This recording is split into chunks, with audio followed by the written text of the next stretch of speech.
Afternoon, everyone. We are now reconvening the Minnesota House of Representatives Transportation, Finance, and Policy Committee. And where we left off at 2:30 was a question from Representative Petersburg regarding the path of this bill. And that question, I believe, was directed to me, and I will answer that, Representative Petersburg. We have checked with the chair of public safety, and he is not interested in seeing this bill. And so that is why it is being routed towards Ways and Means. I don't know if you wanted to ask any follow-up or if the author wants to shed any additional light, but that was that motion was in consultation with the Thank you, relevant chair. Mr. Chair. Yes, Representative Petersburg. Thank you, Mr. Chair. I think it was worthwhile discussion. I mean, we see $267,000 going to public safety and another 70 for that. And because it's such a high impact to the staffing and so forth that public safety is going to have to be involved with, along with the idea that some of this information will have to be relayed and training to law enforcement. It just seemed like that would be a place that you'd want to hear it. But obviously, the chairs of majority are in control, and so we'll go from there. But I thought it was worth the ask. Thank you, Representative Petersburg, and I appreciated the question, and there's definitely a lot of jurisdictional issues here. Our committee, I think, is primarily concerned with the driver's license portion of this, which is the main, really the main central policy, one of the main central policy and finance questions that this bill raises. So that's why transportation is critical that we hear it, and we'll head over to Ways and Means if we're successful today. Are there any other questions of members of the author or any additional discussion to the bill? We do have some amendments that we will be entertaining as well. And Representative Petersburg, can continue. Yeah, well, I just wanted to know about the process. Are you intending us to have some debate on the bill first before it's amended, or? Well, I think that normally we would, ask the author any questions, or if there's committee discussion of the bill, certainly. Really whatever members would like to discuss at this point would be in order. But we will have a thorough discussion of the amendments that are presented to us. So if members have questions or would like to discuss the bill prior to it being amended, you certainly can feel free to do that at this time. I do have some questions then, Mr. Chair. Absolutely, Representative Petersburg. Are those questions of the author? Yes, please. I think so. I think so. Okay. Maybe some for fiscal staff. We also have experts from different state agencies. We also have House research. So whoever you would like to answer your questions, please direct them as appropriate. Sure. I have at least one for Representative Winkler, and then I think I have one for Andy Lee too. All of them kind of revolve around the fiscal note that we got here from the bill itself. And the bill itself has $267,000 from fiscal 21 that's going to the Department of Public Safety in fiscal year 21. And I'm just curious from the author, Representative Winkler, how did you come up with that number, and what is the actual purpose of it? Because it's unclear in both the fiscal note or the bill itself as to what it's going to be used for. Mr. Chair. Representative Winkler. Representative Petersburg. So it's a little bit based on the fact that we think this bill may change potentially with an amendment tonight, and based on what we have seen in past years, the A1 amendment that I understand Representative Koznick would offer would likely incur some cost because of the markings change. And so it's to make sure that we are covering that we have that included. And that would then lead to a change in the fiscal note. But I think based on past years' experience, the amount of appropriation will likely fit the form of this bill once that amendment would go on. Representative Petersburg.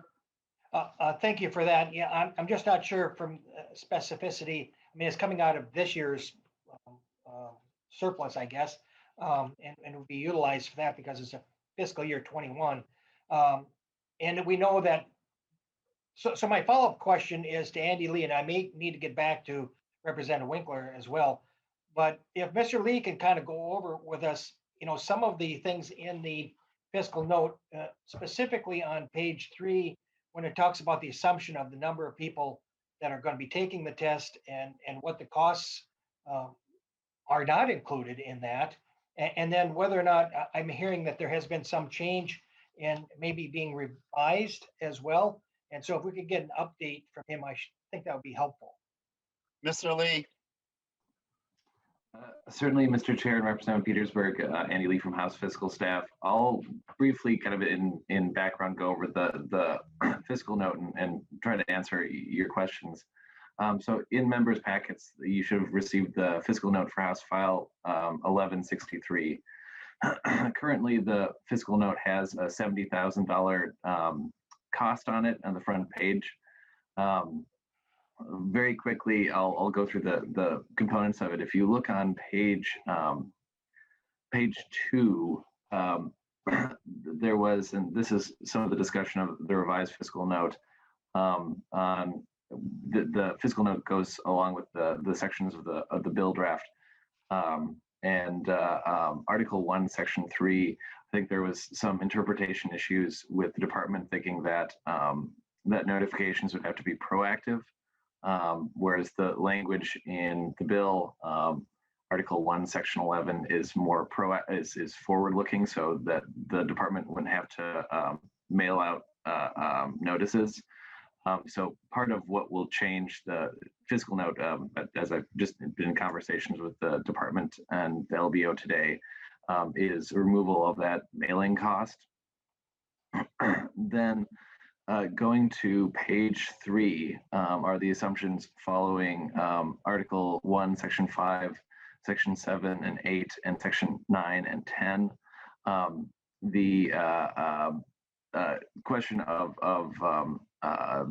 assumptions around how many people will be taking driver's tests are in the assumptions for Article 1, Section 7 and 8. The department lists the estimates there. However, the department is not requesting increased staff to cover those. Then the programming cost is in Article 1, Section 10. That's on towards the bottom of page 3 of the fiscal note, and that's about a close to $48,000 programming cost, and so you can see that on the last page as well. So in conversation with the department, as I said, the department I think is planning to revise the fiscal note, and I guess if there's any questions of some of the assumptions, I think that either Emma Corey, the director of DBS, or Jordan Haltofter-Hyde is on the call as well. I hope that's helpful. Representative Petersburg, did you have a follow-up for either Mr. Lee or anyone from DVS? Well, let me just follow that logic here a little bit and see if maybe somebody else can see something that's here. But according to the assumptions on the middle of page 3, the department assumes that there could be as many as 124,000 taking the actual behind the wheel tests. And in 2019, the department only issued 136,000 tests. That's almost doubling the amount of tests that are going. So even if you were to say, let's cut that in half, you'd still be increasing the road tests by 50% of what you did in 2019. Written tests aren't quite as high as that, but it's still quite a significant amount. And so I'm just questioning how the department can actually accommodate that with existing staff and other stuff when they're already having when they have had in the past some issues. So even if the improvements, that seems to be a little bit tough to swallow. Maybe Mr. Lee could help me out with understanding how that can work and whether or not there's some assumptions wrong, or maybe even Representative Winkler. Mr. Lee, it sounds like the first question was directed to you. Mr. Chair and Representative Petersburg, I guess I would have to defer to the department in why they chose those assumptions and decisions on whether or not to request funds for that. Representative Petersburg? Maybe that would be better for if Miss Corey is still on the line. Well, maybe it looks like Ms. Fassbender has her hand up, so right. Why don't we have Ms. Fassbender respond to that? Thank you. Chairman and members of the committee, thank you very much. My name is Andrea Fassbender. I am the Driver Services Director for the Minnesota Department of Public Safety Driver and Vehicle Services. We did not request any staffing, mainly due to the fact that the amount of time it takes to train and to hire and train these temporary staff we would need for this initial implementation. We didn't believe that we would be able to get that completed in time for when the influx started. So we would try to accommodate with existing staff. We do know that that would be hard to do, but as I stated, with the time it takes to hire and then train the staff, it would be difficult to do in that time frame that would be impactful for this influx of people that would be coming in. Representative Petersburg? Thank you, Mr. Chair. I'm sorry, that doesn't make sense to me. I don't understand. You know that there's going to be an influx of new people you're going to use with the current staff, and you're saying it's not going to cost more. I'm just kind of grasping at the logic of that. How do you interpret that occurring if you know you're going to have more staff time to do the work? Ms. Fassbender?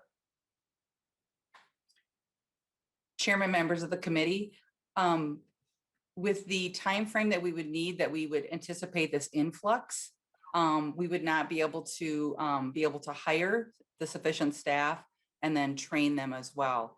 We definitely could do some math. The other thing we have, the other piece of this is estimating the number of people that would actually come in.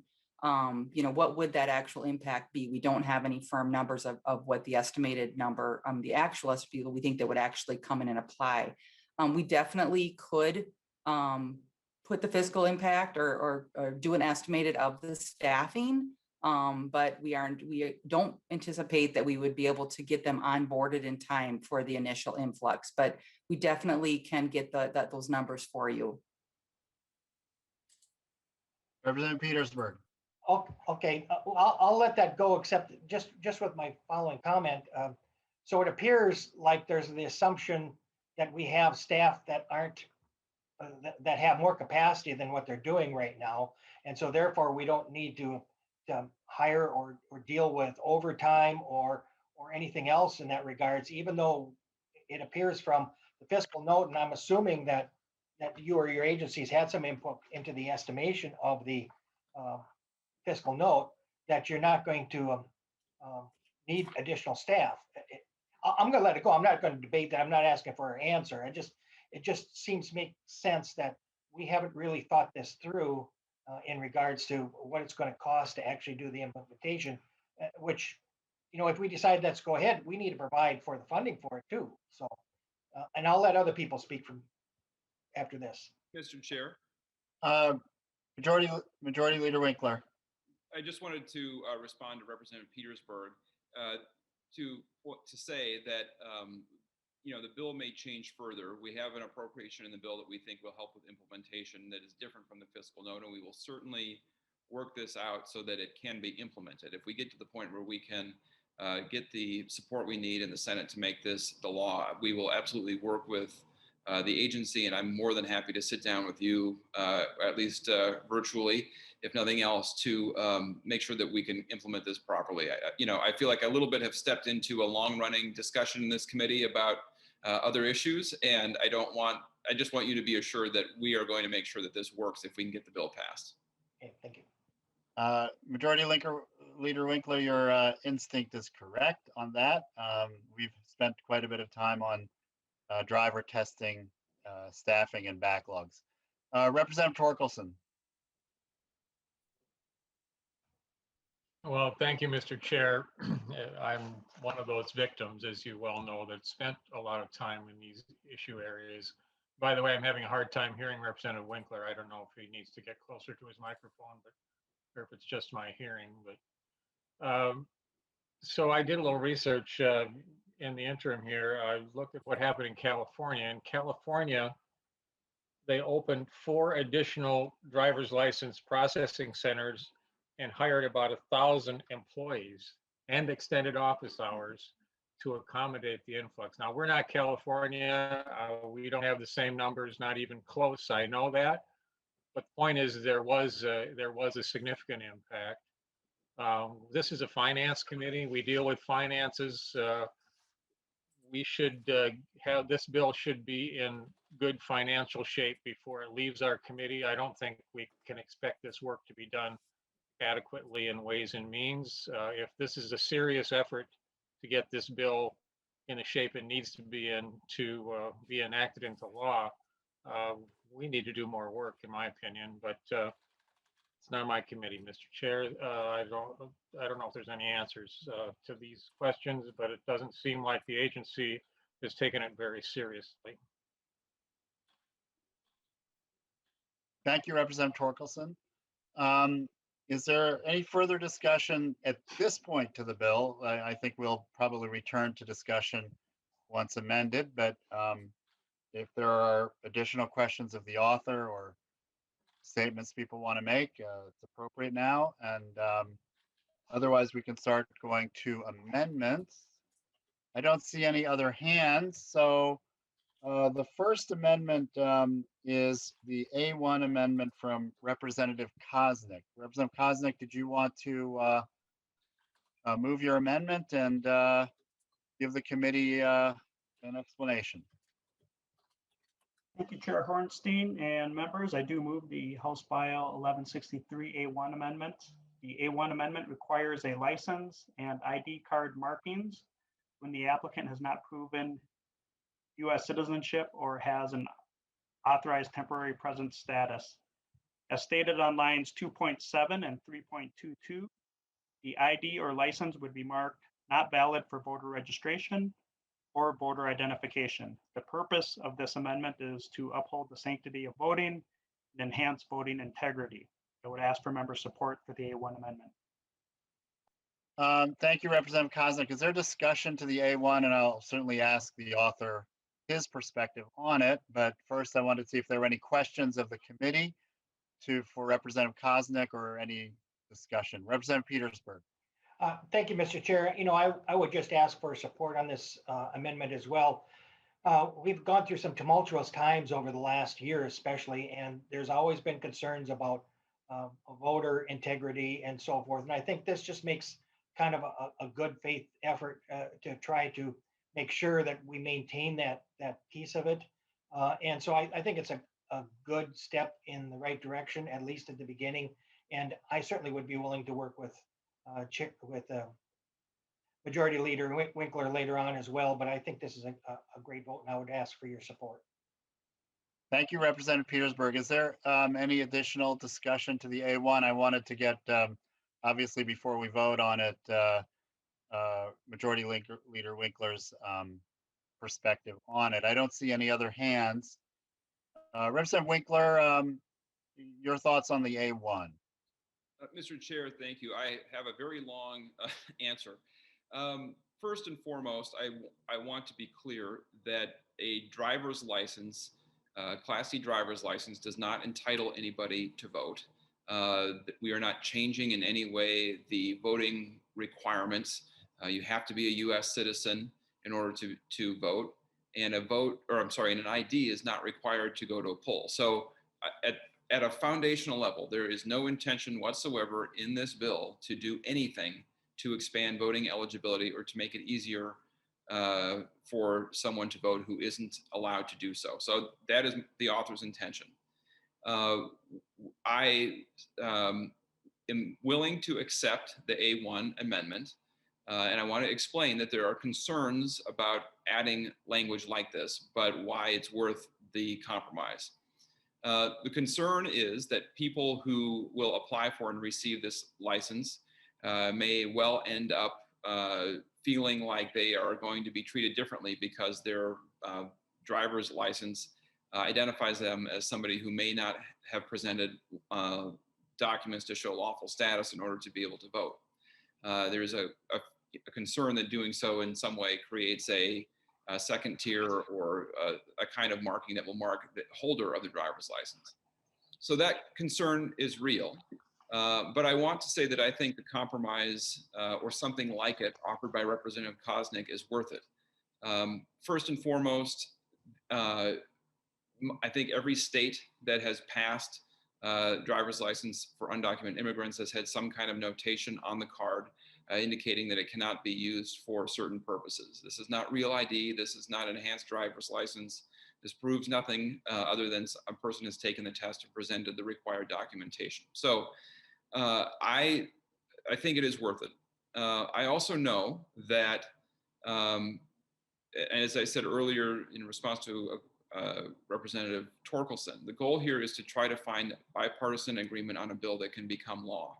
And I'm hoping that by accepting this amendment, we can move forward with as much bipartisan support in this committee today as possible, and that you will recognize that I'm trying to work with you and put together a bill that can address all concerns about this pathway towards driver's licenses for everyone who is eligible. So I would ask members to support the Koznick amendment.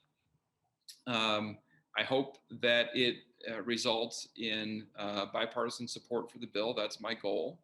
And this is, I want to be clear for advocates that just adding this amendment and getting this bill out of committee doesn't obviously make the bill law, and it is far from the last stop that we will have for addressing any concerns about the specific language offered by Representative Koznick or whether or not the bill finally passes the House. But for purposes of demonstrating that we want to get this done and that this is commonplace policy, I will accept the A1 amendment and ask members to agree to it.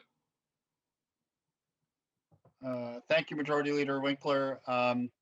Is there any further discussion to the A1 amendment? Okay, seeing none, all those in favor of the A1 amendment signify by saying aye. Aye. All opposed? The motion prevails and the A1 amendment is accepted. Members, we have several other amendments. There is looks like the next one I have is, hold on. There's an A4 amendment, Representative Petersburg. Thank you, Mr. Chair. And I believe, and I don't want to speak for the rest of the people, but I believe A2, 3, 4, and 4 are going to be withdrawn. So if the authors of them don't agree with that, need to speak up, but I believe we're going to withdraw all the others. Okay, that's good. I think I do need to just procedurally ask individually that those amendments, be withdrawn. It doesn't sound like we're going to have debate on it, but the A4 is withdrawn, and there's an A3 amendment. Is that also withdraw? Okay, please. And A2. A2 would be withdrawn, Mr. Chair.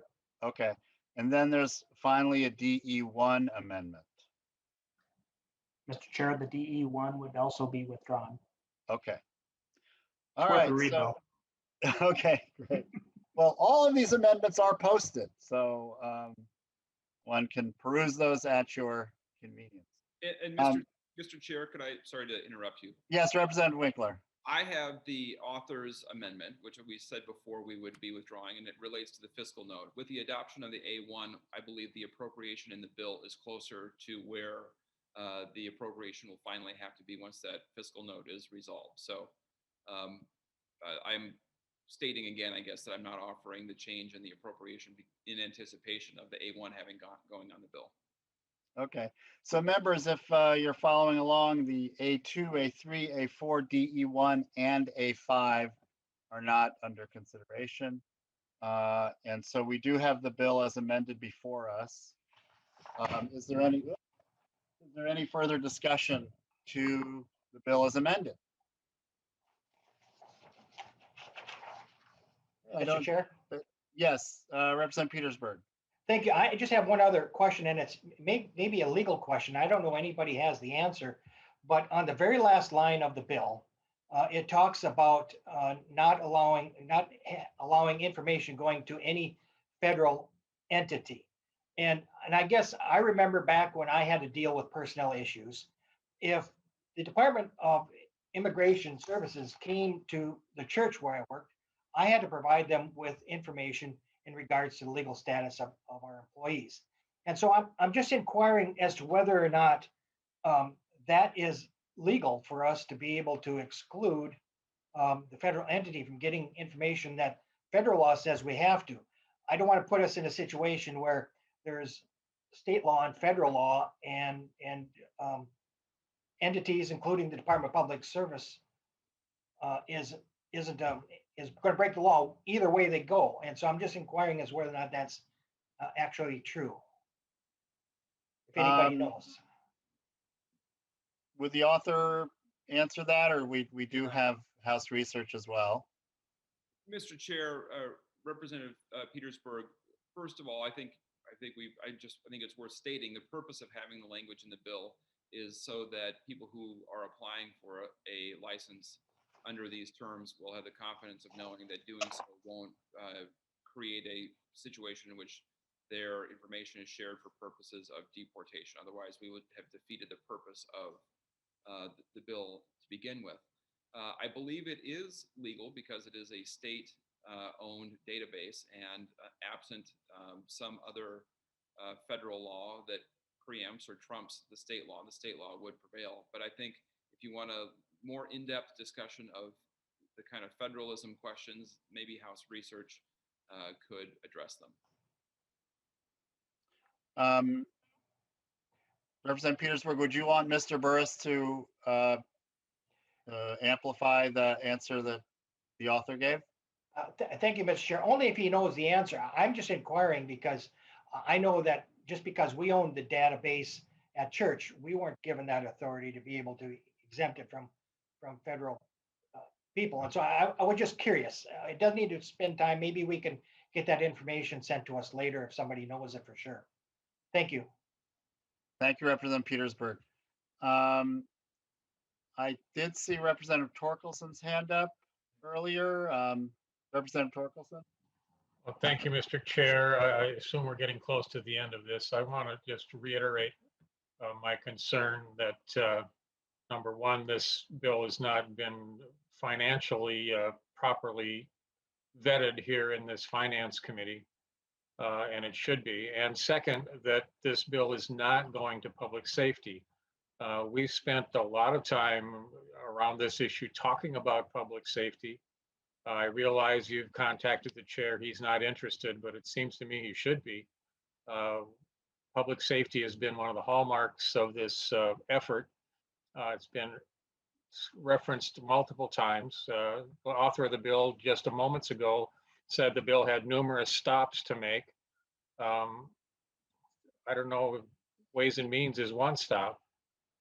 It's hard to call that numerous in my book. So I want to express those concerns. I think this is an important bill. It's been around for a long time, but it's changed. It's changing. It changed again today. And we need to address it very carefully and adequately, both financially and policy-wise. It should go to public safety, in my opinion. Thank you, Mr. Chair, and thank you, Representative Winkler. Thank you, Representative Torkelson. I have Representative West next, and I see Representative Petersburg's hand up again. I don't know if that's an old notation, but I'll certainly call on Representative Petersburg again. Representative West. Thank you, Mr. Chair, and thank you, Majority Leader, for bringing this bill forward. And thank you for being willing to work with us to try and get it to a place where we can support it. And I do plan on supporting the bill.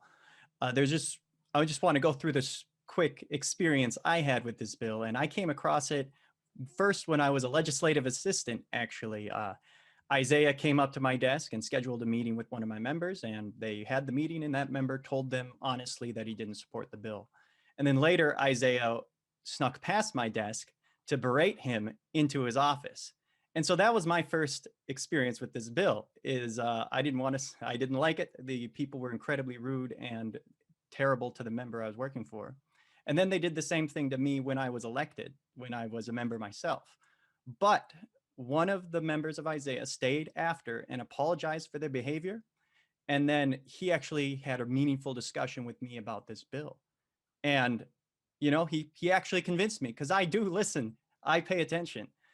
And with the change, with the adding the not marking for not voting, I think that's a good step in the right direction, because our voting system's so integral with our driver's license system right now with the opt-in.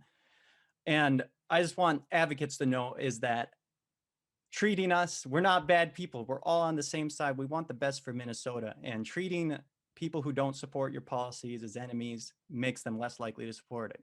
It was because of one of the members of Isaiah that I consider a friend now that I came around on this bill, and I think it makes a lot of sense. It's not like we can, it's a federal issue to keep illegal immigration in check. It's not really a state issue. The people are already here, so why shouldn't they learn to drive? I think that makes perfect sense. So thank you for working with us, Majority Leader, and thanks for the time, Mr. Chair. Thank you, Representative West. Representative Petersburg, I don't know if you wanted to add something else, please. Yeah, I just wanted to just kind of close too with just some of my thoughts, because this is, as Representative West said, this really is an important bill, and it needs to be addressed. And I thank Representative Winkler for bringing it forward and working with it. We will get it done, I think, sometime. But I do think that we're also kind of caught in the middle. The state of Minnesota is caught between, what needs to be done in the federal level and what has been done in the federal level. Think about this. It used to be a driver's license was just about driving. But then we became to rely more and more onto identification. And matter of fact, Homeland Security made driver's license the main impact for real ID. And you heard Bishop Quinn earlier today talking about what we really need is federal immigration reform, because the states are having to deal with the day-to-day issues of people struggling, trying to live a life that they want to, as you heard before. And this has just made it more of a challenge when the federal government has created all sorts of other problems. I don't mean to transfer the problem over to the federal government, but they certainly have been an impact into it. And so the issue that a lot of us have, going back to our constituents and so forth, is it just feels like, and it appears that the majority of people have to live by one set of rules, and then we make exceptions for the minority. And this may be one of the things that we need to do at this point, but it makes it difficult for some of us to be able to support that when we have others that are looking for some sort of equity. Whereas I don't think I could support it today. I would love to be able to continue to work on the bill and see if we can move forward with this in a way. So I'm willing to roll up my sleeves and work as well. So that was my final remarks, Mr. Chair. Thank you. We'll have Representative Koznick, and then I'll make a couple of closing comments, and then we'll give the last word to Majority Leader Winkler. But Majority Leader Winkler, if you want to respond to anything that's been said up till now, please feel free to do so. Otherwise, we're obviously going to give you the last word. Representative Winkler. Yeah, thank you, Mr. Chair. I want to quickly respond to Representative Petersburg and say that I think the goal of this bill is to make it possible for people to be able to follow rules rules that actually make sense for Minnesota. The federal immigration law is as complicated or more than the federal tax law. People get stuck and caught in the immigration laws in many, many ways that we can't even begin to understand. So I think we have made it almost impossible for people to follow the rules, and not just for immigrants, but for businesses who need workers, for communities that need revitalization. And I completely agree with you. This is something we need to see addressed at the federal level. But in the meantime, we have a problem in Minnesota, and this bill's goal is to address that problem here. We'll all be better off if they could figure it out in Congress. But until that time, we have to make it possible for people to follow the rules here. Thank you, Majority Leader Winkler. Representative Koznick. Thank you, Chair Hornstein, and thank you, members. Representative Winkler, thank you for accepting that amendment that it was created based off the comments of the previous committee stop on February 26th. The members, the bill as amended before us at its core is a public safety issue. There are economic reasons, and this bill serves to improve the daily lives of families in each of our districts. The bill permits many who, upon passing a written and road safety examination, will make our driving experience safer. Additionally, having an ID helps with law enforcement issues and improves public safety. From a conservative standpoint, this bill enhances public safety, provides a hand up to encourage and help people to provide for themselves and their families, allowing families freedom to more easily go about their day and achieve their highest God-given potential without fear. It keeps families together, and we know an important reason for non-citizens to remain here is because they have, over the years, raised a family and they want to stay with their children and grandchildren. In fact, a number of years ago, I was renting one of my homes to a wonderful, happy, beautiful family. And one day their oldest 15-year-old daughter called me to tell me that they had to move and go live with their aunt and uncle down the street because their mom was sent to the Shakopee Women's Prison. She was cited for a minor traffic violation. She didn't fully stop at a stop sign. And after she was pulled over, they realized that she had overstayed her visa. Within 2 weeks, she was sent to their home country of Mexico. And the father, the dad, went back with the mom as well.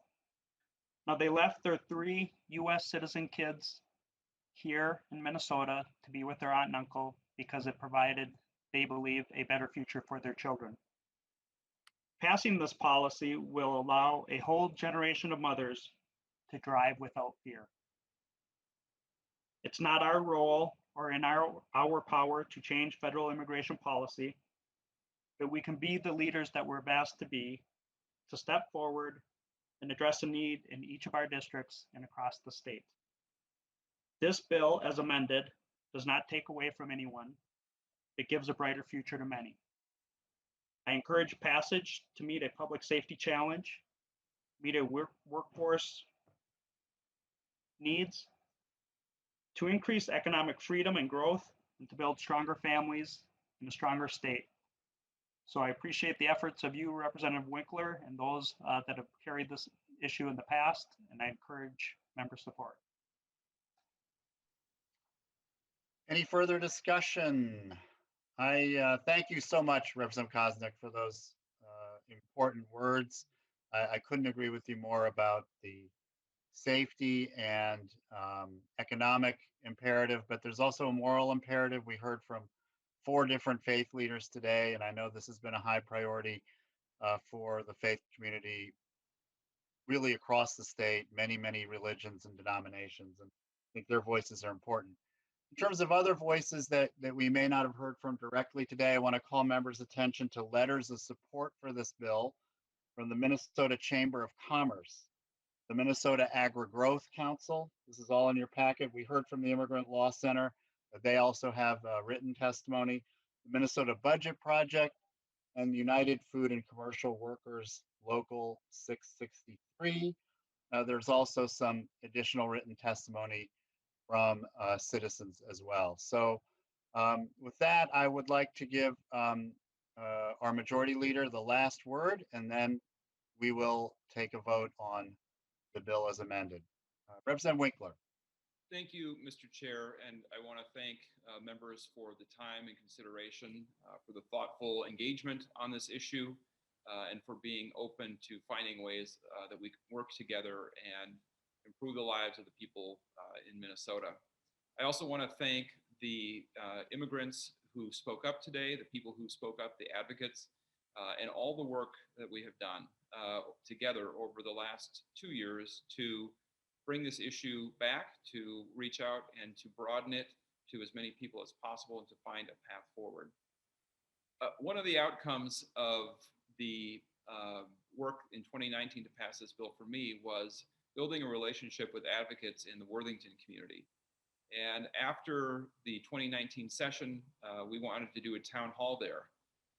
And what they said was they didn't need a town hall on driver's licenses. What they needed was help to pass a school levy referendum so that there would be enough room in their schools for all the kids who were there. And I had a chance to meet the high school students. It was a United Nations of high school juniors and seniors. They represented 3 or 4 continents, multiple countries. And what struck me the most is that they sounded and acted just exactly like all the kids that I had ever known growing up in northern Minnesota. They were kids who couldn't wait to get out of that small town. There were kids who were annoyed with their parents. There were kids who loved Worthington and never wanted to leave. It was a whole big mix.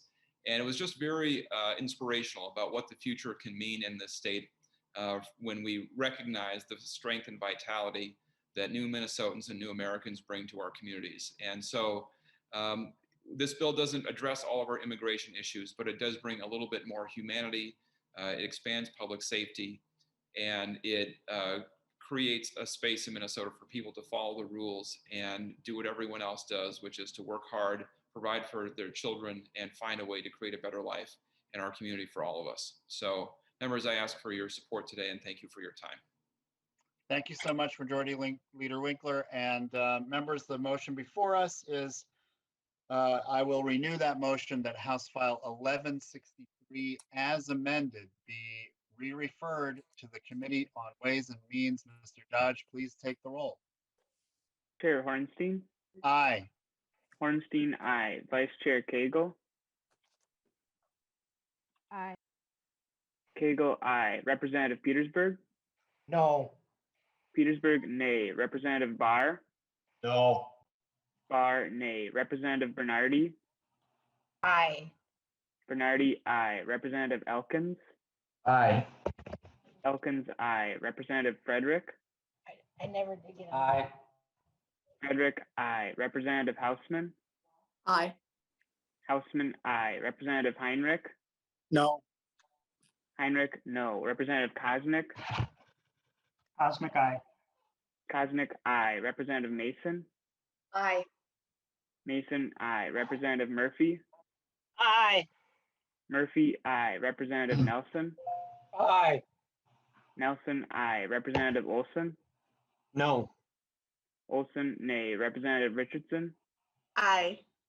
Richardson, aye. Representative Torkelson? No. Torkelson, nay. Representative West? West, aye. West, aye. There are 12 ayes and 5 nays. There being 12 ayes and 5 nays, the motion prevails. House File 1163 as amended is moving to Ways and Means. Members, we had a couple of other small bills on the agenda, my bills actually, and we will forego discussion and votes on those this evening. It's been a long day. I very much appreciate everybody sticking around for another 45 extra minutes than we had scheduled to really give this Representative Winkler's bill the due consideration it deserves and the full vetting of issues. So we will take those bills of mine up before the end of the week.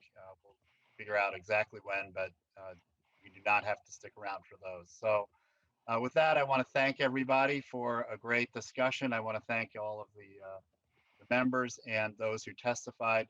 And with that, this meeting is adjourned.